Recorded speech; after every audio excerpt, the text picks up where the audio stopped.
Xin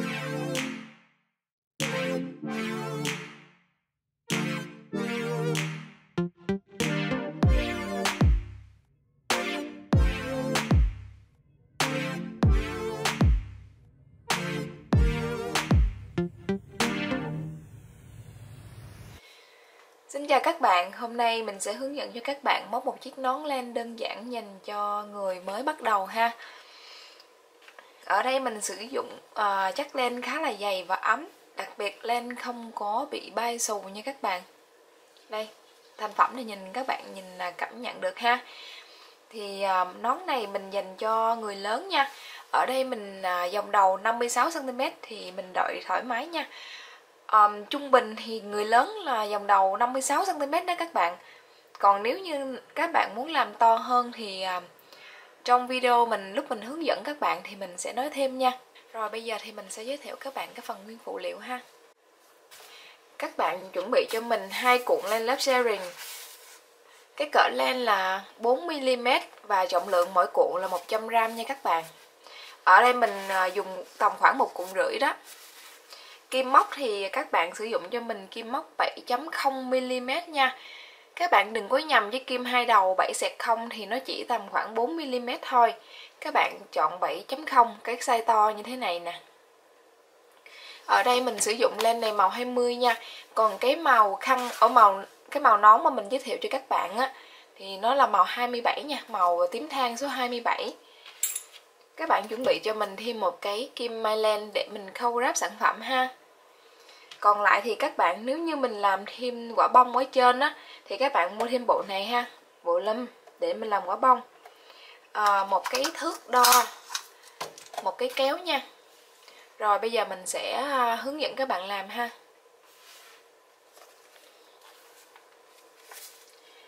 Đối với len thì mình sẽ, nếu như mà các bạn nào thấy khó thì các bạn cứ việc mình lấy cái sợi len từ bên ngoài nha. Lấy như thế này xong các bạn móc luôn. Còn nếu như mà các bạn không thích lăn, cái cuộn len nó bị lăn á, giống như mình thì mình thường hay lấy cái sợi ở giữa ra. Lúc này thì nó hơi khó thật các bạn, tại vì mình rút ra thì nó không có phải là nó ra được cái sợi giữa liền. Đó, đôi khi nó bị ra một nùi ha. Thì các bạn cứ việc quấn ngược vào trong cái cuộn này. Một lát mình làm thì nó cũng hết à.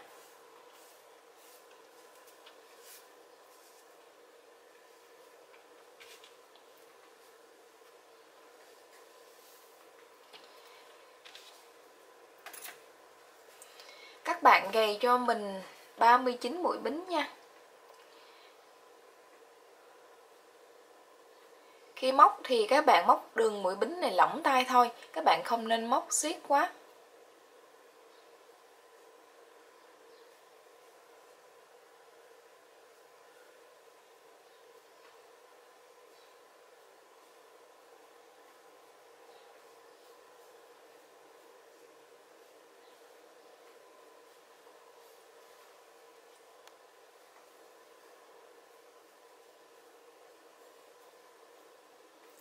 Sau khi móc xong 39 mũi bính thì các bạn sẽ bỏ cái mũi bính đầu tiên ha. Các bạn móc từ cái mũi bính số 2. Các bạn sẽ làm giống mình ha.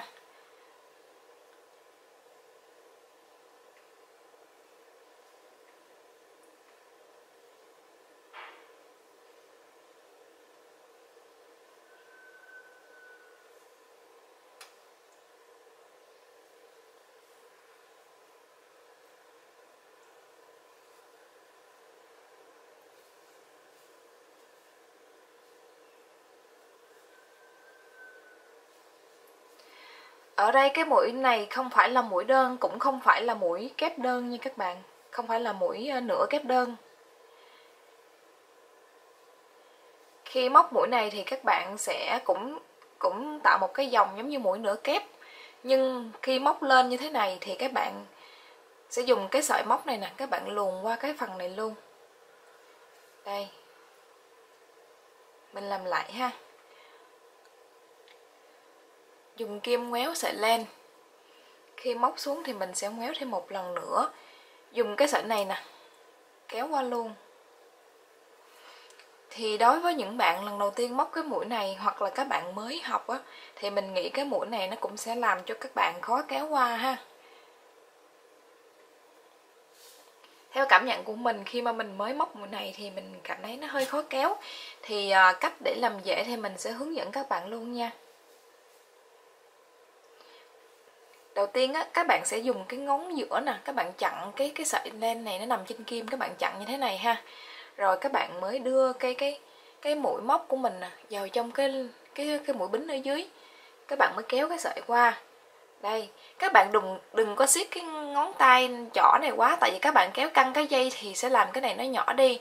Cái này nhỏ đi thì cái này cũng nhỏ theo, thì các bạn sẽ rất là khó kéo cái sợi này qua hai cái mũi này. Cho nên các bạn lỏng tay thoải mái thôi ha. Còn hai cái ngón này là ngón giữa với lại ngón cái của mình, nó sẽ hỗ trợ. Các bạn sẽ cầm ở dưới đây nè, cầm ở dưới cái mũi ở giữa đây nè, các bạn cầm vô. Rồi các bạn nhẹ nhàng các bạn kéo qua. Thì nó hỗ trợ rất là nhiều ha. Tương tự như vậy thì các bạn sẽ móc cho mình 30 mũi. Mũi này mình gọi đại là mũi đơn luôn nha các bạn, cho dễ hiểu nha. Mũi đơn ha, mũi giả đan hay là mũi đơn gì đi. Khi các bạn móc mũi này thì ở ngoài phía sau á, ở ngoài phía sau cái mũi len nó giống như là tạo một cái mũi bính. Cho nên khi mà móc xong thì nó thành một cái mũi giả đan rất là đẹp ha. Tương tự như là cái mũi đan cốt trong đan len gì đó. Các bạn thông cảm là mình bị bệnh nghề nghiệp á, mình nói rất là nhiều và nói rất là chi tiết, nhiều khi các bạn mới học thì các bạn sẽ cảm thấy hơi rối nha. Hơi rối tại vì nó nhiều thứ quá.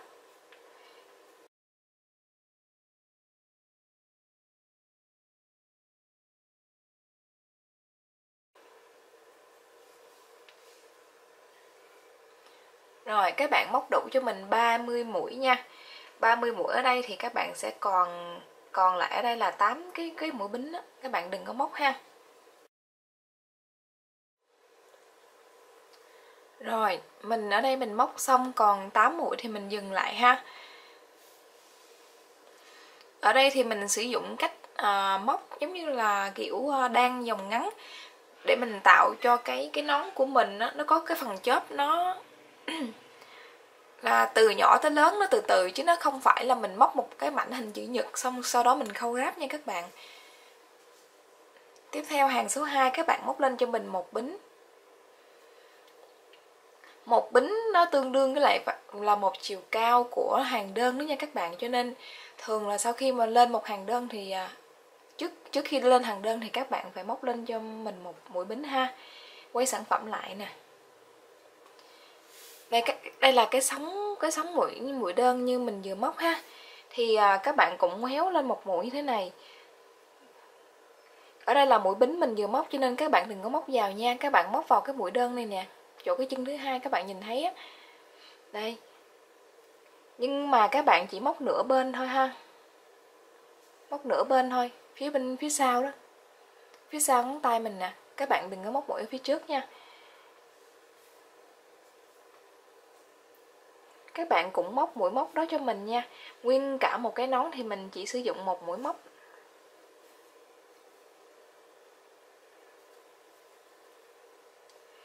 Hàng số 2 này các bạn sẽ móc hết hàng là 30 mũi đơn cho mình nha. Sau khi móc xong thì các bạn sẽ nhìn thấy một cái đường gân ở đây.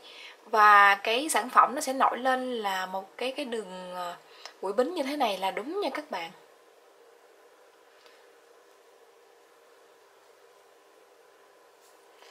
Cái chỗ nào mà các bạn móc sai thì nó sẽ không được ra cái đường bính như thế này đâu.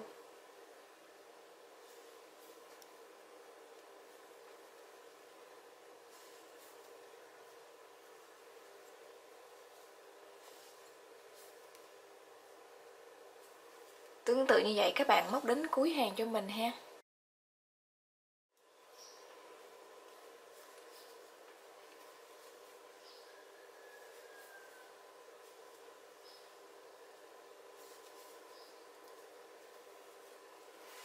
Các bạn thấy sản phẩm của mình nó có hơi cong là do khi mình móc cái đường bính á, nó chưa có đủ độ rộng cho nên cái sản phẩm của mình nó hơi cong. Do mũi đơn của mình nó to hơn là cái mũi bính. Nếu như mà cong nhẹ như thế này thì không sao nha các bạn. Còn nếu như mà của các bạn nào mà cái đường bính nó siết quá, nó cong nhiều quá thì các bạn nên suy nghĩ xem là có nên tháo ra móc lại không nha. Tiếp theo hàng số 3 các bạn sẽ móc lên một bính. Sau đó các bạn sẽ móc cho mình 34 mũi nha. Thì khi các bạn móc đến cái mũi 30 á thì mình sẽ hướng dẫn các bạn tiếp nha.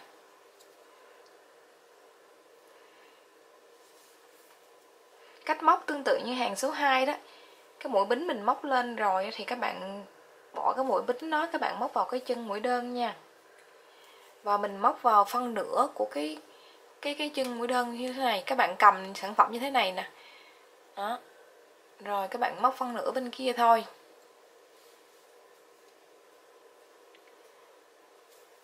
Sau khi móc xong thì ở bên này nó cũng nổi lên một cái đường sống như thế này ha. Nổi lên một cái mũi bính như thế này là đúng nha các bạn. Ở trong đây bên này thì nó hóp vô, ở bên này thì nó lòi ra.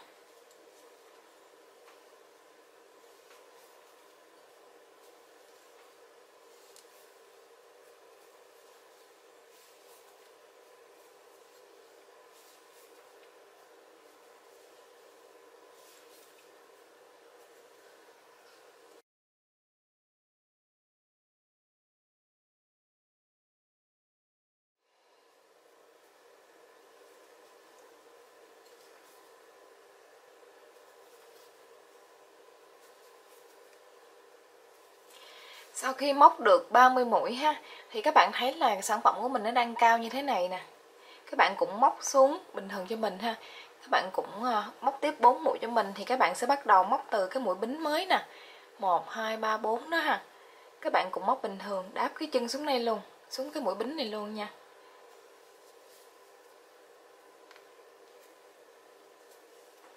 Một mũi, 2 mũi, 3 mũi, 4 mũi. Đây, các bạn đếm nha, các bạn nhìn đếm lại là 1 2 3 4, mình còn lại 4 cái bính nha. Bây giờ thì các bạn sẽ móc lên một bính cho mình. Hàng số 4 các bạn quay sản phẩm lại, các bạn móc ngược trở về là 34 mũi đơn cho mình ha. Cũng móc nửa bên nha các bạn. Móc nửa bên là cái nguyên tắc của cái hoa văn này rồi đó. Cho nên mình sẽ không nhắc lại nữa ha.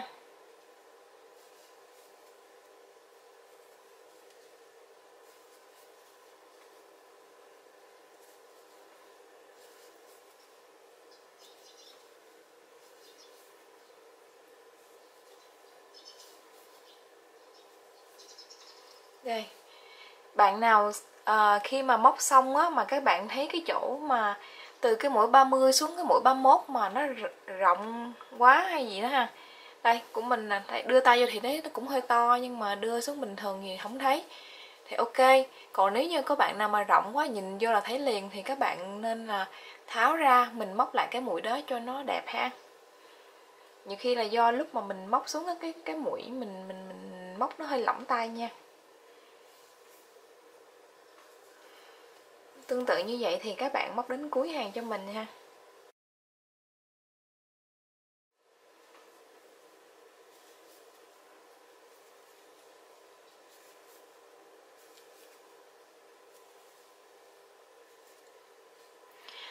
Mình quên nói với các bạn là nhiều khi các bạn mới học á, thì cái mũi cuối thường thường nó hay bị siết. Cho nên khi móc á, các bạn cũng nhớ là đếm mũi lại sau khi móc xong một hàng để đảm bảo cho mình là không bị mất mũi nha các bạn. Đó, sau khi mình móc xong hàng cuối thì cái đường này nó thẳng nha, nó không có bị hóp vô hoặc là lòi ra. Nếu như hóp vô thì do thiếu mũi, còn lòi ra là dư mũi nha các bạn. Móc lên cho mình một bính nè. Hàng này hàng số 6 ha ta.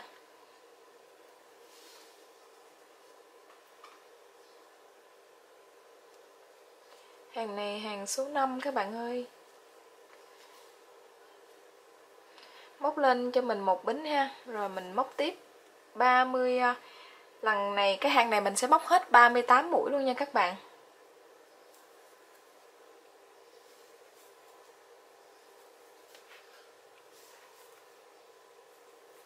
Thực sự cái mũi hoa văn này mình muốn móc nhanh cũng không được. Mỗi mũi là mình phải cầm cái hai ngón tay mình chặn lại để cái mũi nèm nó phải dễ dàng nó qua.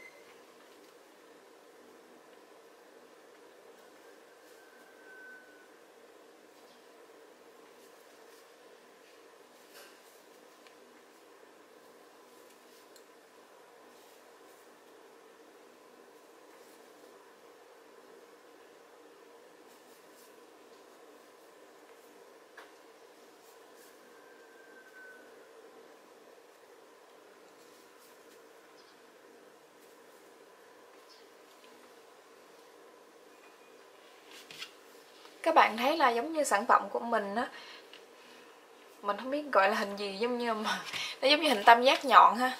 Nó này to, từ từ đây từ nhỏ nhỏ nhỏ nhỏ dần ha. Giống như cái hình phễu đi. Rồi, hàng số 6 các bạn móc lên cho mình một bính nè, quay lại các bạn móc cho mình 38 mũi đơn nha.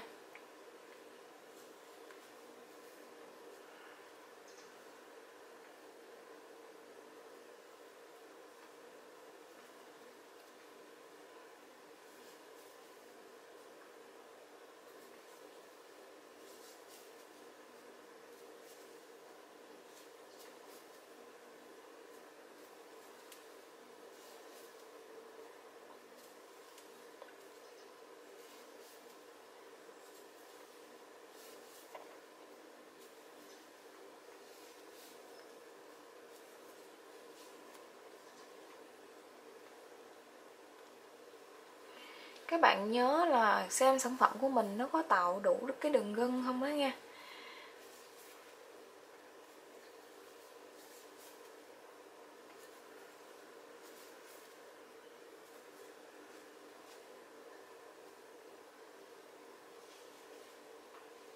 Rồi tương tự như vậy các bạn móc đến hết hàng cho mình ha.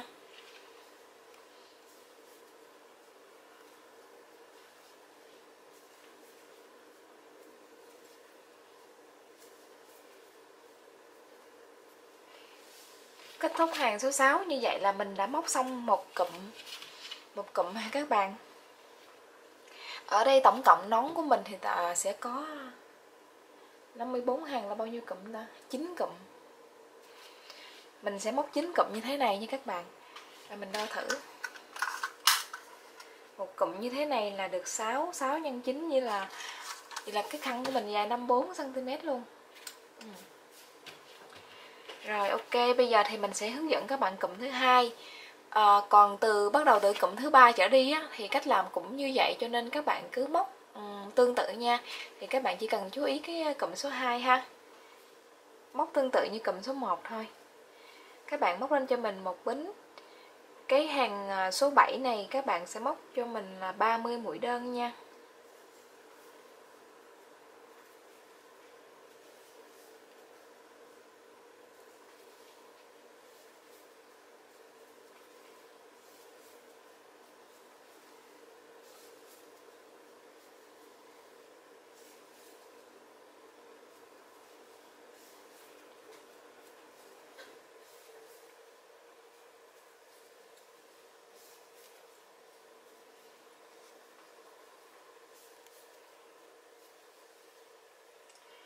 Bạn nào cẩn thận thì các bạn có thể là đếm 30 mũi đơn.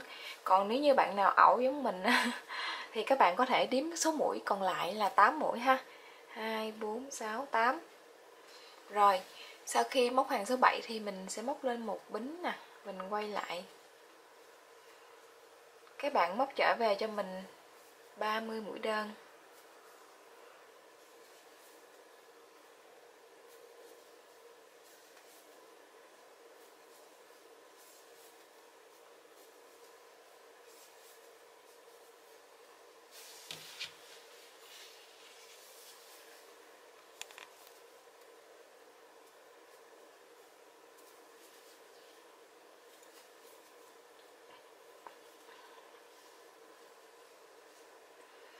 Tiếp theo hàng số 9 móc lên một bính. Các bạn móc cho mình 34 mũi nha.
Rồi các bạn móc đến hàng số 10 các bạn quay lại cho mình ha. Nhớ là mỗi một hàng thì mình cứ lên một bính nha các bạn. Rồi móc trở về cho mình là 34 mũi đơn.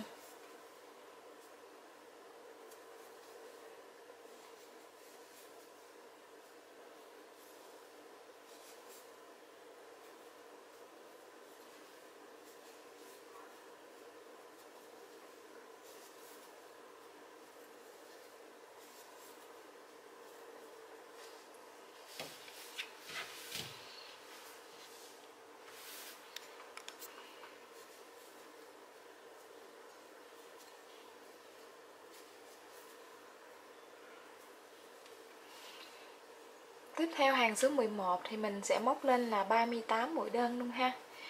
Các bạn nên nhớ là mình đang nói mũi đơn cho dễ hiểu, chứ thật ra mũi này là mũi gì mình cũng không biết tên luôn nha.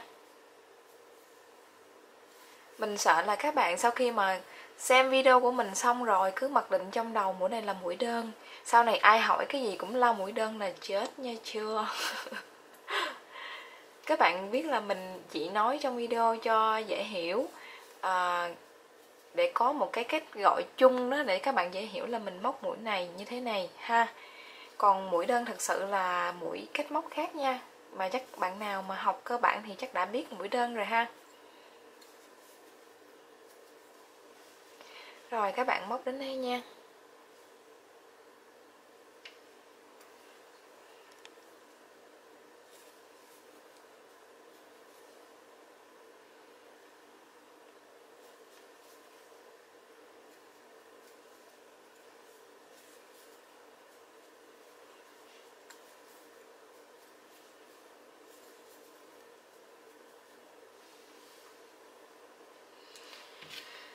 Bây giờ các bạn sẽ móc hàng số 12 nha.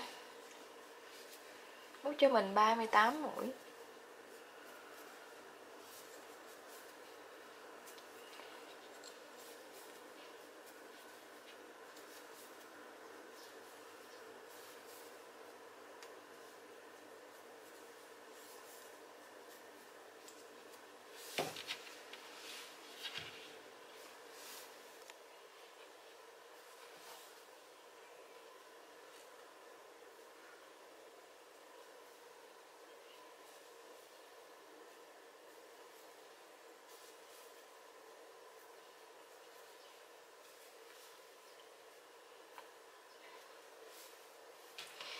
Rồi sau khi móc xong hàng 12 thì mình sẽ đo thử sản phẩm cho các bạn xem nha.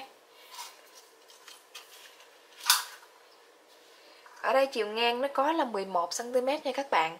Như vậy quy ra thì mỗi một cụm 6 hàng thì tầm khoảng được 5.5 cm. Còn chiều dài thì nó sẽ có là 27 cm nha.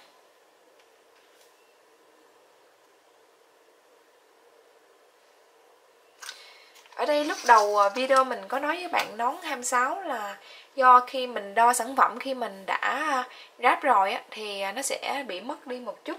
Còn khi mà chạy phẳng như thế này thì nó là 27 cm. Thì các bạn sẽ so sánh giữa sản phẩm của mình và sản phẩm của các bạn. Nếu như mà sản phẩm của bạn nó bị dư hơn mình một tí, ví dụ như của mình là 27 mà của các bạn là 28, thì mình nghĩ các bạn cũng không cần phải tháo ra làm lại. Còn nếu như sản phẩm của bạn mà nó bị ngắn hơn á, hoặc là cái chiều dài nó bị ngắn hơn, thì mình chỉ cho các bạn cách để tăng mũi ha. Ví dụ như các bạn móc ra chỉ được 25 thôi, là do cái tay móc của các bạn hơi siết. Thì bây giờ bắt buộc các bạn phải tháo ra, các bạn móc phải tăng mũi lên. Nhưng mà tăng mũi thì làm sao? Thì các bạn ví dụ như là 25 rồi, các bạn muốn tăng thêm 2 cm thì các bạn sẽ dùng cái thước nè, các bạn đo cho mình 2 cm thì được mấy mũi. Ví dụ như ở đây mình đo 2 cm thì nó được khoảng 2,5 mũi. Thì mình lấy chọn luôn 3 mũi nha. Mình lấy 3 mũi nghĩa là ban đầu là 39 mũi, thì các bạn cộng thêm 3 nữa là tổng cộng các bạn sẽ gầy là 42 mũi bính ha. Còn về cái phần chiều ngang mà nếu như của các bạn nó nhỏ quá thì các bạn phải mình nghĩ là phải thêm một cụm nữa ha. Cái này là đối với cái sợi lớn nha các bạn, còn đối với sợi nhỏ thì mình không có ý kiến như các bạn, tại vì phải tính luôn cái phần đoạn khúc này nè, các bạn phải tự tính đó, nếu như mà các bạn móc len nhỏ hơn nha. Rồi, thì bây giờ các bạn móc cho mình thêm 7 cụm nữa rồi chúng ta sẽ tiến hành ráp nha. Sau khi móc hết len thì mình sẽ hướng dẫn các bạn cách móc để làm sao để nối cái sợi len mới vào ha.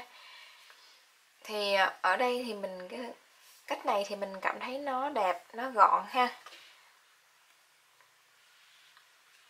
Các bạn hạn chế nói ngay những cái khoảng như là mình móc kiểu vòng ngắn chỗ này ha. Nếu như mà gần tới đây rồi mà các bạn hết sợi thì các bạn nên tháo bớt tầm 4 tới 5 mũi đi rồi các bạn làm giống mình nha. Các bạn cũng móc bình thường thì mình sẽ dùng cái sợi mới mình đưa vào, cái phần cuộn len mới mình đưa vào ha. Ôi mình quên. Các bạn phải quấn bằng cái sợi cũ nha, các bạn quấn lên bằng sợi cũ. Tự nhiên quên mất tiêu trời. Rồi giờ mình sẽ đưa cái sợi mới vào nha các bạn.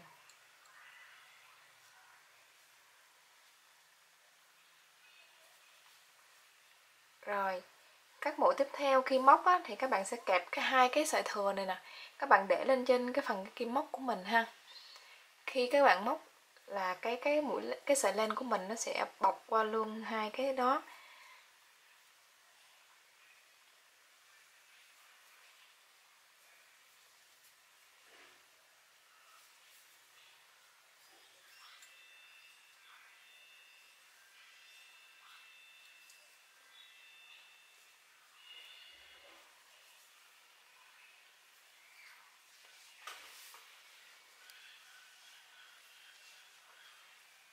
Cái sợi len của mình nó được chạy luồn ở phía trong này ha.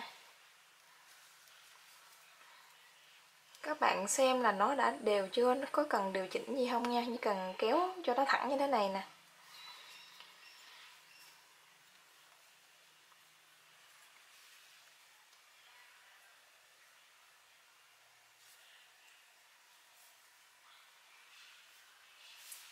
Rồi đến đây thì mình không muốn móc kèm cái sợi này nữa, mình để qua một bên ha, các bạn móc bình thường.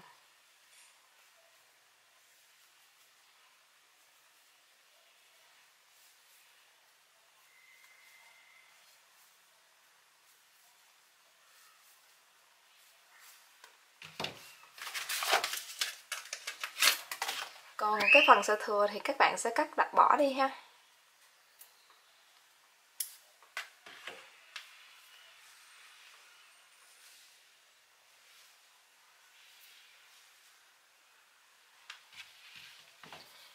Sau khi móc xong 54 hàng thì cái sợi dây của mình nằm ở dưới phía này nha các bạn. Là các bạn đã móc xong cái cụm cuối cùng rồi ha. Thì bây giờ các bạn sẽ cắt cái sợi len cho mình. Cái chiều dài thì tầm khoảng gấp 2 cái phần dài nón này vô cho mình ha.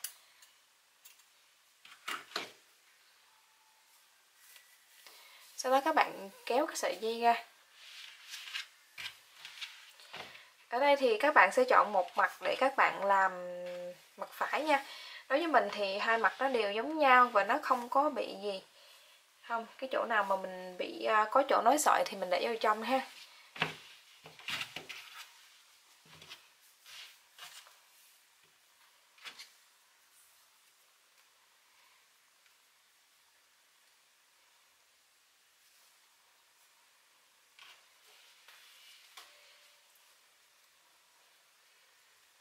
Cái mũi đầu tiên á, các bạn sẽ làm cho mình một cái mũi vòng như thế này nha.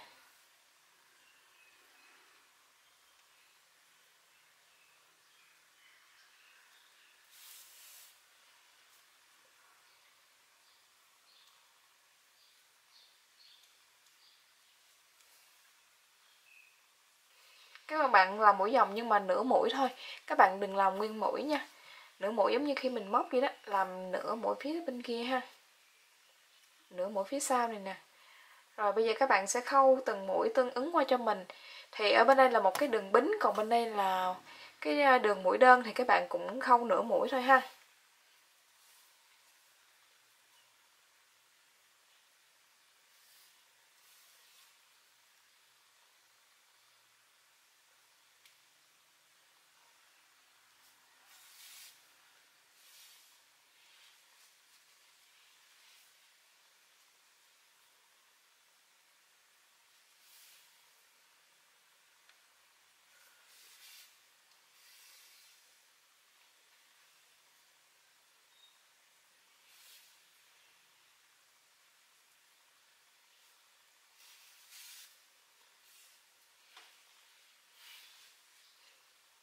Các bạn kéo cái sợi dây len của mình vừa phải để hai cái sản phẩm nó vừa hai bên đó nó ráp lại với nhau thôi, chứ mình đừng có kéo xiết quá ha.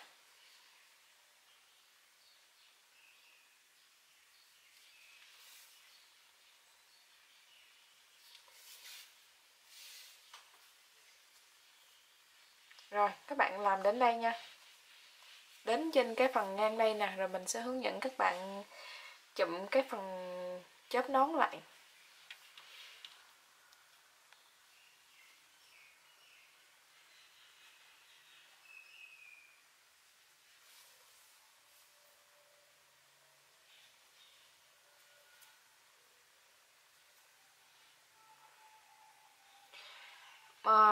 Cái nón này lần thứ hai rồi, nhưng mà mình cảm thấy lúc nào cũng bị dư một bính ở bên kia, thì mình không biết lý do tại sao. Thì chỉ dư một bính thì mình sẽ luồn cái mũi bính đó vào trong cái mũi cuối này luôn nha các bạn. Rồi các bạn cũng làm một cái mũi vòng qua luôn ha, cho nó chắc như thế. Rồi, cũng cái sợi dây này nè, các bạn sẽ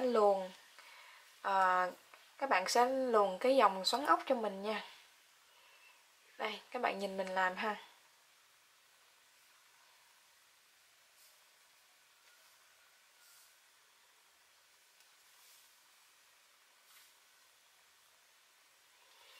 Các bạn làm thưa thưa thôi, các bạn thấy cái lỗ nào to thì các bạn luồn vô. Cũng không có cần thiết phải làm hết trơn tất cả các mũi mà các bạn nhìn thấy ha. Mình chỉ làm nhắm chừng thôi. Thì cái này tầm khoảng một hàng thì mình luồn một mũi là được.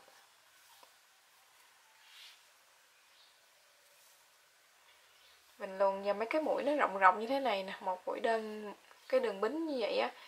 Thì một lát mình sẽ dễ rút ha. Mình sẽ không luồn một cái mũi đứng này.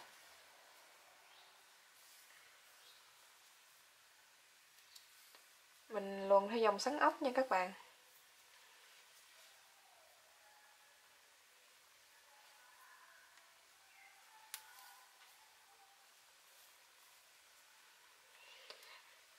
Tới cái sợi dây này là mình gần xong rồi ha. Rồi, bây giờ mình sẽ rút nha. Bạn nào mà rút mà không có dễ như mình là xem lại các bạn luồn có bị sai chỗ nào không nha.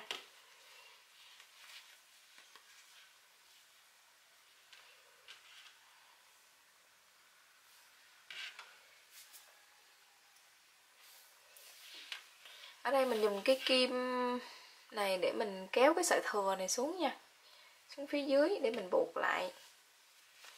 Tại vì mất công mình phải tháo cái kim khâu binh này ra rồi mình kéo xuống, thì mình dùng kim móc len luôn ha. Còn cái kim này trên mai len, trên cái chớp nón này thì mình cũng luồn xuống dưới luôn ha.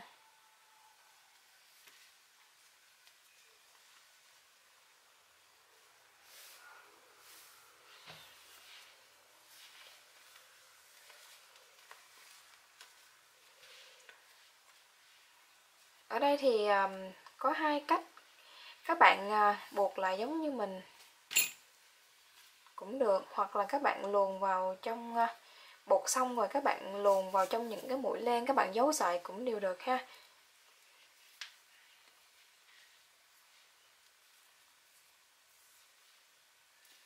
Mình buộc ba mối nha.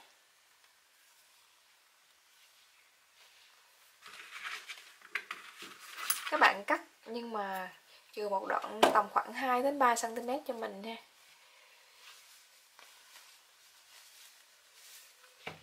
Như vậy là mình đã thành phẩm cái nón rồi đó. Còn bạn nào mà muốn làm cái quả bông ở phía trên cái chớp nón thì các bạn xem tiếp nha.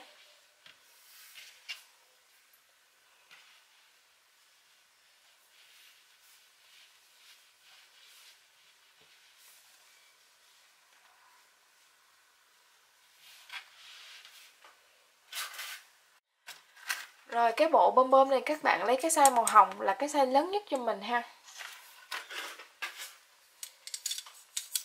Đây các bạn tách nó ra, rồi các bạn đặt cho mình như thế này thì nó sẽ có cái độ hở phía trong của hai bên luôn nha. Bây giờ mình sẽ làm một bên cho các bạn xem nha.